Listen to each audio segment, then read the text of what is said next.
Hey there guys, Rick Ucchino here once again for the Sportskeeda Wrestling YouTube channel, and ahead of this coming Friday's episode of SmackDown on Fox, I wanted to take some time to take a deeper look into the heel turn that has everyone questioning why. I, of course, myself had my suspicions, I had my doubts, and I had my concerns that I thought were realized this past Friday, but then I started to think about it and realized, no, this is a much deeper and bigger performance, at least I think. Much like with other storylines that I try to understand and dive deeper into, whether it's Nikki ASH's ascent to becoming Raw Women's Champion or going all the way back and trying to break down all that Fiend lore, I might be talking out of a certain part of my you-know-what, but I think I have it figured out, and please come along with me on this journey as I try to explain myself.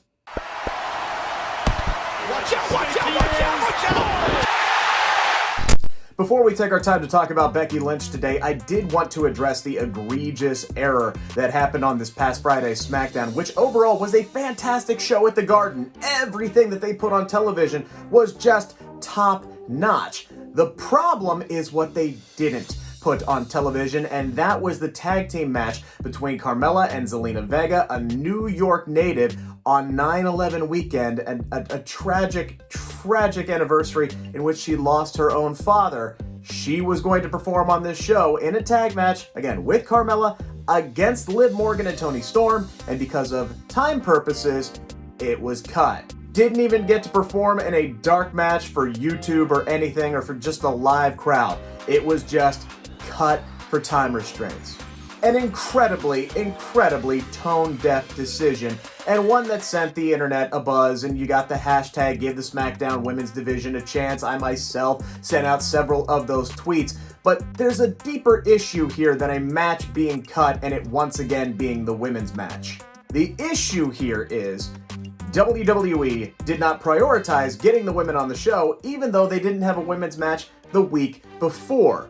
But they damn sure got an NBA superstar on the show in a 10-man tag team match that overall, while it was fun, didn't mean a damn thing. And yes, I can hear all the excuses. Oh, well, it'll get him on SportsCenter, and they're trying to bring in the mainstream audience, and this, that, and the other.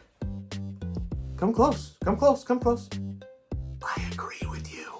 I know exactly why they did it, and I have no problem that they did it. Here's my problem. Had they prioritized getting the women's tag team match on the show, again, because they didn't have a women's match on the week before and it ticked off people like myself, had they prioritized it, had they put that match on in hour number 1 and moved the 10-man tag to hour number 2, I guarantee you they would have found time to put it on the show. They didn't even try, and maybe they didn't even care to even find the time to put the women's tag team match on the show. They just said, screw it, let's move on. So yeah, they prioritized putting an NBA player on the show over their own women's division. That's what I have an issue with when you had plenty of time to do both. I understand the show ran late, but again, I guarantee you, they would have put Trae Young on that show regardless. Didn't even try with the ladies, and that is the issue I have. Please do better. Now, let's move on to one of the women that we actually did see on the show this past Friday, and that is Becky Lynch. Now, when she first started this heel turn, I had the same issues that everybody else had. Why would you take your most over superstar that people have been clamoring to see for months and turn her into a bad guy? Why would you do the booking that you did at SummerSlam? None of this really makes sense. And then when you start to break it down, you realize the long-term goal here is to get Bianca Belair even more over than where she currently is. So ultimately, when you do turn Becky Lynch back into a babyface, now you have two mega superstars in the women's division. That is the ultimate goal. Now, as for the heel turn and whether or not it would work, all depends on if they learn from their mistakes back in 2018 when they tried to turn Becky Lynch heel back in 2018 right after she socked Charlotte Flair in the face at SummerSlam and got one of the biggest pops of all time. They had her turn on the crowd. They had her calling us idiots or whatever it was, saying that we weren't really behind her when we were absolutely behind her, clamoring for her to be on TV throughout the entirety of 2018 when she spent most of the time in the SmackDown Women's division, but in catering or losing insignificant matches. We were absolutely behind her. Then they turned her into the chicken heel, which is the only thing that kept her Evolution match against Charlotte from being 5 stars in my book, is her just trying to grab the title and run away when everything that was coming out of her mouth was, I'm better than you and I'm going to prove that I'm better than you. And then she's trying to run away. Those were the issues that they had there. They were trying to force this heel turn down our throats when we naturally rejected it, and nothing they did worked. The whole thing was a mess. And then after that Evolution match, they realized, oh, we have a star here. Let's just ride her to the moon, all right?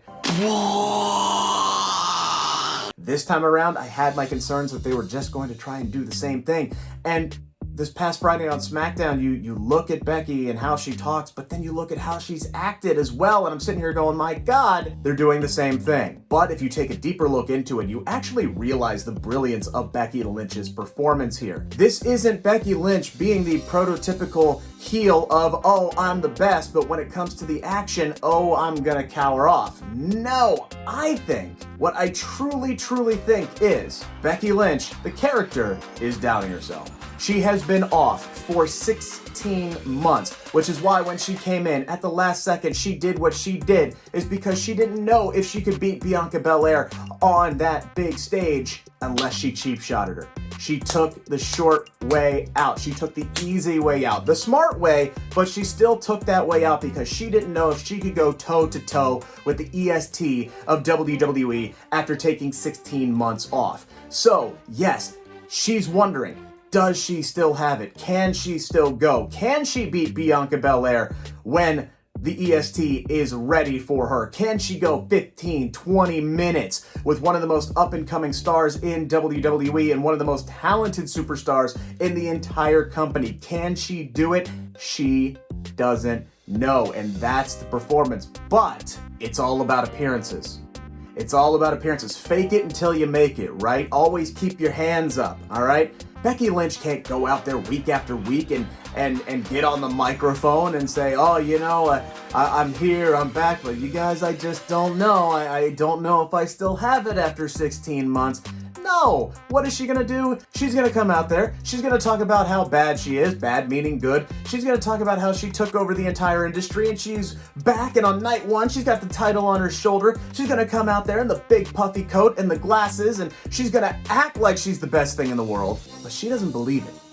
She doesn't believe it. She just doesn't know if she is better than Bianca Belair, who took over the entire women's division while she was gone. That is why Lynch is ducking her. That is why Lynch doesn't want this match at Extreme Rules. It's because she doesn't know. She doesn't know, and she's afraid to find out.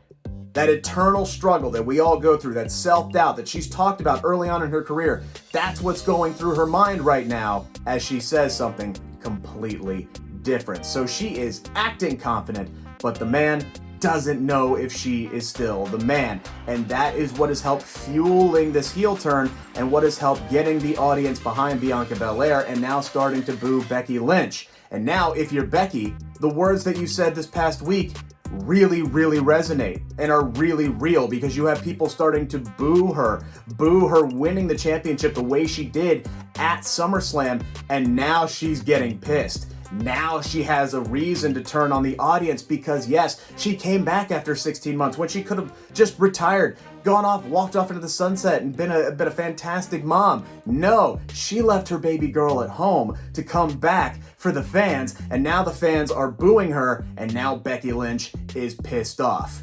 It's starting to work. The puzzle pieces are starting to come together. She doesn't know if she's still the man. She doesn't know if she can beat the EST. And now the crowd is starting to turn on her, and she is pissed. I don't believe that this is the Becky Lynch heel character that we're going to get once it's all said and done, once that full turn is complete. I'm very interested to see what that is, because I don't want cocky Becky who constantly runs from a fight. No, I want to see more of a, dare I say it, Dr. Britt Baker-esque character who's not afraid to do what is necessary, not afraid to go the extra mile to win her matches, but still doesn't back down. Can't do exactly Dr. Britt Baker DMD, but you can get pretty close because that's the kind of heel I want to see Becky be.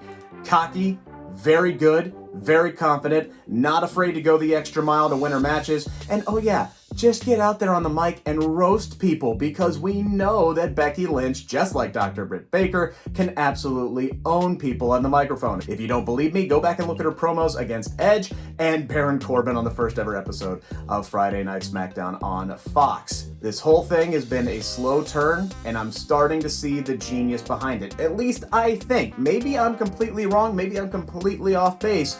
You tell me. We'll find out more as this turn finally completes itself all the way around.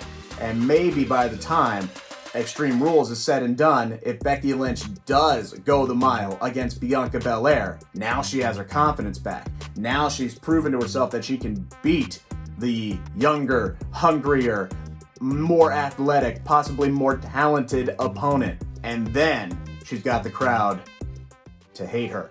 And the heel turn is complete. Now she doesn't need anybody. She doesn't need the crowd. She doesn't need Seth Rollins. She doesn't need anybody by her side. She needs nothing but that championship. And she's got an attitude and she's got a chip on her shoulder. And now she's got her confidence back. And now she's going out there to prove everybody wrong once again, week after week after week. That is what I believe the story is here. Will it play out that way? Will they just put the title back on Bianca Belair? We will all have to wait to find out. That is our video this time around. Make sure to give us the old thumbs up there. Also, make sure to subscribe to the Sportskeeda Wrestling YouTube channel for more content like this, plus exclusive interviews and so much more.